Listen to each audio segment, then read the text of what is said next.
ডাকতেছে, তারা ইয়াজিদের বায়াত গ্রহণ করবে না, তারা আমাকে ডাকতেছে।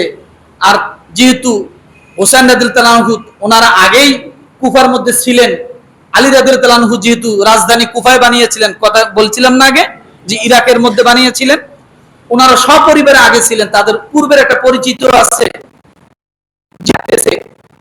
আমি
ইয়াজিদের কোনো বাহিনী মক্কায় আক্রমণ করবে না, এইটা ভেবে ওনারা থাকতে লাগলেন সেখানে। আমার ভাইরা, ওই যে আব্দুল্লাহ ইবনে উমর রাদিয়াল্লাহু আনহু হুসাইন রাদিয়াল্লাহু আনহুকে যে শহীদ বলেছিলেন, এর হাদিস হলো মাজমাউজ জাওয়াহির।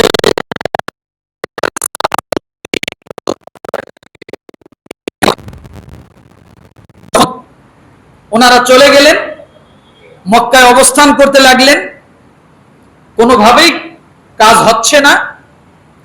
তখন ইয়াজিদ এবার কি করলেন, ওয়ালিদ বিন উতবা গভর্নরকে সরায় দিলেন, দিয়ে এবার আরেকজন গভর্নর নিযুক্ত করলেন, তার নাম হলো আমর ইবনুল সাইদ আল আসদাক। আমর ইবনুল সাইদ আল আসদাক এ ছিল সবচাইতে বদমেজাজি, এ ছিল সবচাইতে উগ্র মেজাজি। কারণ উগ্র মেজাজিরা ক্ষমতায় থাকলে দেশের মানুষ কখনো শান্তিতে থাকতে পারে না। ওই সময় ওই উগ্র মেজাজি আমর ইবনুল সাইদ আল আসদাককে গভর্নর করে পাঠালেন। তিনি যখন মদিনার গভর্নর হয়ে আসলেন, আসার পর সর্বপ্রথম তিনি আল্লাহর কসম করে বললেন যে আমি আল্লাহর কসম করে বলি, ওরা মদিনা ছেড়ে চলে গেছে, তাই কি হয়েছে, আমি ওদেরকে মক্কায় ধরবো। মক্কায় যদি আমি ধরতে না পারি, আমি পুরা মক্কাকে জ্বালিয়ে পুড়িয়ে ছারখার করে দেব। কত বড় সাহস! আব্রাহার বাহিনী মক্কা ধ্বংস করতে আসতে যে নিজেরাই ধ্বংস হয়ে গেছে, আর ও নাকি সেই মক্কাকে জ্বালাবে, কাবা ঘরকে জ্বালাবে, মক্কাবাসীদেরকে জ্বালিয়ে ছারখার করে দিবে। ওর সাহস কত! আমার ভাইরা, কিন্তু ততক্ষণ হজের সময়। কিসের সময়? মক্কা থেকে এনারা বুঝতে পারলেন যে এই মুহূর্তে আর এখানে এসে কিছু করতে, কারণ যদি কিছু করতে চায়, তাম দুনিয়ার থেকে মক্কায় মানুষেরা আসছে হজ করার জন্য, তারা কখনো ছাড় দিবে না। এই সময়টুকু তারা ওখানে অবস্থান করলেন। হজের সময় শেষ হওয়ার কাছাকাছি সময় হযরতে হুসাইন রাদিয়াল্লাহু আনহু কুফার দিকে পথ রওনা করলেন। করার আগে তার চাচাতো ভাই মুসলিম বিন আকিল তাকে কুফায় পাঠাইলেন যে তুমি কুফার অবস্থাটা একটু নির্ণয় করে আমাকে চিঠি লিখে দিও, যদি সেখানে আমি ভালো কিছু পাই, তুমি যদি ভালো কিছু বোঝো, তাহলে আমি সেখানে যাব। ওখানকার পরিবেশ দেখার জন্য মুসলিম বিন আকিলকে যখন পাঠাইলেন, মুসলিম বিন আকিল যখন সেখানে গেল, যাওয়ার সঙ্গে সঙ্গে সেখানকার কুফার অনেক মানুষ, প্রায় 12,000 মানুষ হুসাইনের পক্ষ থেকে যাওয়ার কারণে মুসলিম বিন আকিলের হাত ধরে বায়াত গ্রহণ করলেন, অর্থাৎ হুসাইন রাদিয়াল্লাহু আনহুকে সাপোর্ট করলেন। কত হাজার? কত হাজার? 12,000। মুসলিম বিন আকিল যখন দেখলেন 12,000 মানুষ আমার ভাই হুসাইনের পক্ষে রায় দিয়েছেন, তাইলে কোনো সমস্যা নাই, এই কথা জেনে এবং বুঝে তিনি একটা চিঠি লিখলেন হুসাইন রাদিয়াল্লাহু আনহুর কাছে যে আপনি এখন আসতে পারেন, এখানকার পরিবেশ অনেক ভালো, এখানকার মানুষ অনেক ভালো, ওনারা 12,000 লোক আপনার পক্ষে আমার হাতে বায়াত হয়েছেন। এই চিঠি যখন পাঠালেন, এদিকে পাঠাচ্ছেন চিঠি রওনা, আর এইদিকে মুসলিম বিন আকিল যখন ওখানে অবস্থান করেন, এমন সময় ইয়াজিদ কি করলেন, সেই সময় ছিল কুফার গভর্নর নুমান বিন বাশির। কে ছিলেন বলেন? উনি খুব নরম দিলের একজন সাহাবী ছিলেন, নুমান বিন বাশির। তাকে ইয়াজিদ ছড়ায় দিলেন যে এই নরম দিলের মানুষ দিয়ে কুফায় কোনো কাজ হবে না, কি করতে হবে, উগ্র মেজাজের মানুষ এখানে নিযুক্ত করা হবে। তখন বসরার থেকে গভর্নর আনলেন উবাইদুল্লাহ বিন জিয়াদকে। কাকে? উবাইদুল্লাহ বিন জিয়াদকে সেখানে আনলেন, এনে দুই প্রদেশের গভর্নর একসঙ্গে বানায় দিলেন। কাকে বানায় দিলেন? উবাইদুল্লাহ বিন জিয়াদকে। সরাইলেন কাকে? নুমান বিন বাশির, তিনি একজন সাহাবী ছিলেন, তাকে সরাই দিলেন। দেওয়ার পরে এখন অত্যাচারের স্টিম রোলার চালানো শুরু হয়ে গেল। উবাইদুল্লাহ বিন জিয়াদ যখন ওখানকার গভর্নর হলেন, সর্বপ্রথম খবর পাঠাইলেন যে মুসলিম বিন আকিল কার বাড়িতে প্রথমে এসে অবস্থান করছেন, সে বাড়িওয়ালাকে ধরে নিয়ে আসো। যখন বাড়িওয়ালার খোঁজ নিয়ে তাকে যখন ডাকা হলো দরবারে, তিনি অস্বীকার করলেন যে না, আমি মুসলিম বিন আকিলকে আমার বাড়িতে জায়গা দেই নাই।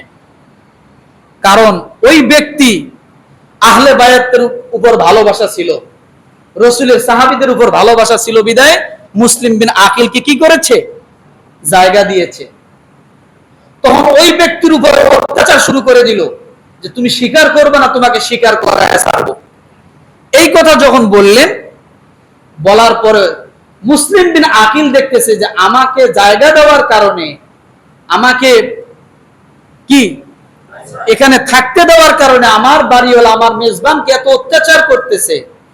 তখন 12,000 সেই লোকদেরকে নিয়ে উবাইদুল্লাহ বিন জিয়াদের দরবারে গেলেন, যে বললেন যে আমার কারণে সে কখনো অত্যাচারিত হতে পারে না, আমরা প্রয়োজনে উবাইদুল্লাহ বিন জিয়াদের বিরুদ্ধে যুদ্ধ করব।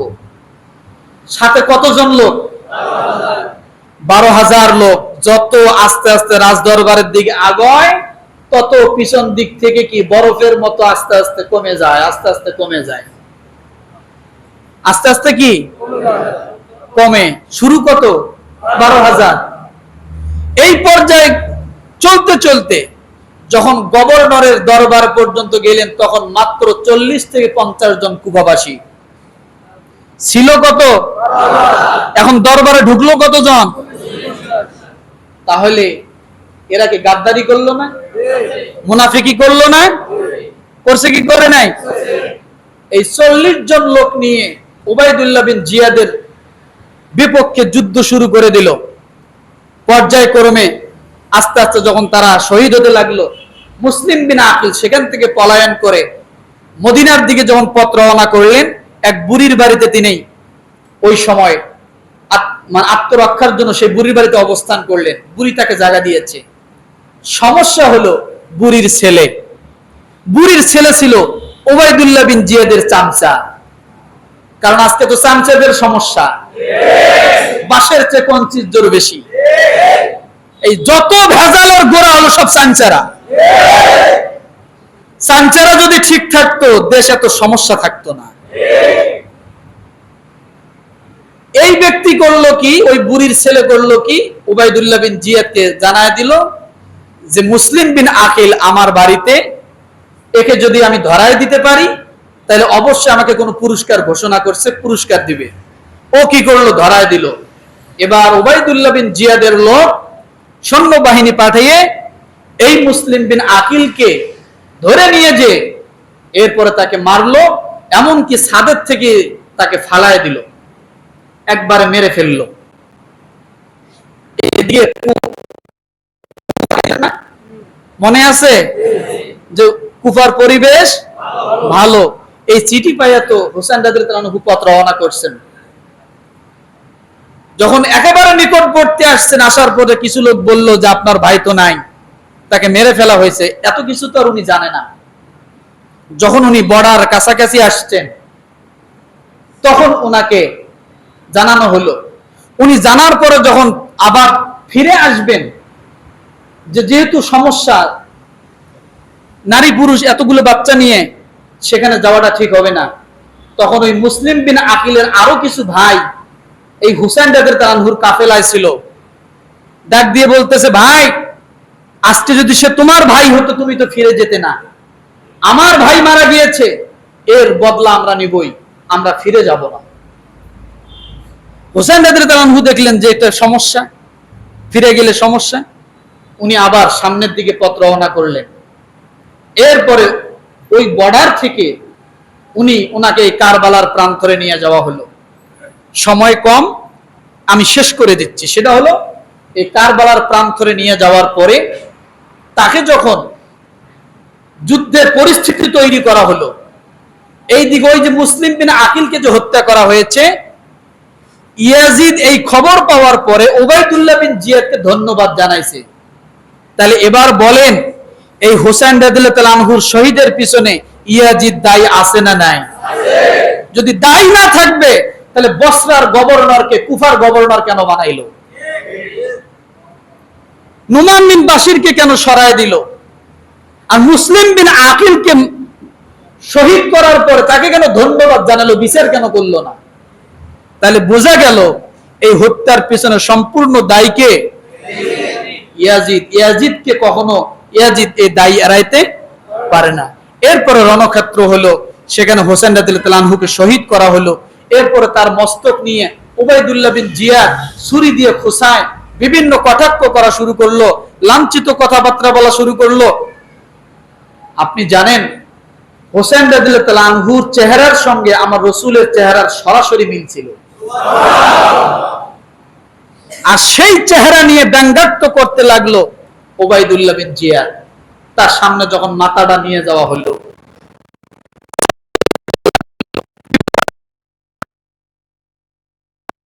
অনেক কথা। এরপরে সেই মাথা নিয়ে যাওয়া হলো ইয়াজিদের কাছে। ইয়াজিদের কাছে সেখানে রাখা হলো। পরবর্তীতে একটা বর্ণনা আসছে আল বিদায়া ওয়ান নিহায়ার ভিতরে, যে ইয়াজিদের মাথা আবার মদিনায় পাঠানো হয়েছে। সে মদিনার মধ্যে জান্নাতুল বাকিতে ফাতেমাতুজ জাহরা রাদিয়াল্লাহু আনহার কবরের পাশে কাফন পরায়া দাফন করানো হয়েছে মাথা, আর দেহটা ওই কারবালার ময়দানের কাছেই এক জায়গায় দাফন করানো হয়েছে। আমার ভাইরা, কথা আরো অনেক ছিল, সময় যেহেতু কম এত কথা বলা যাবে না। তো এখান থেকে বুঝে নেন যে আসলে সত্যিকার পক্ষে মাজলুমরা সব সময় জালেমদের বিপক্ষে থাকবে, এটাই তো কথা। কথা ঠিক না? সত্য ন্যায়ের কথা থাকতে হবে, সেটা যদি জীবন চলে যায় যাক। কথা ঠিক না? আজকে যদি সত্যকে কেউ সত্য মেনে না নেয়, সেটা তার সমস্যা। কথা ঠিক না? আজকের এই কারবালার ঘটনা, আজকে কারবালার অবস্থা এবং অবস্থান, আজকে আমাদের বর্তমান অবস্থা এবং অবস্থান প্রায় সেম। আমরা যে কারবালার ঘটনা প্রকাশ করতেছি,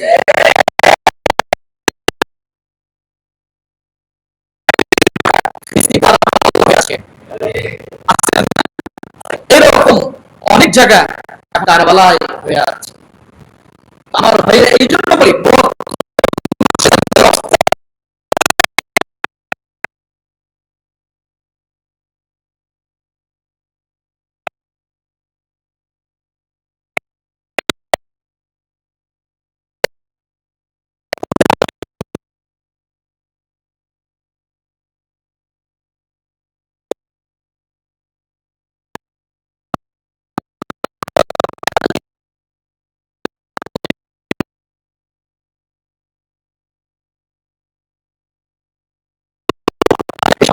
থেকে শিক্ষা গ্রহণ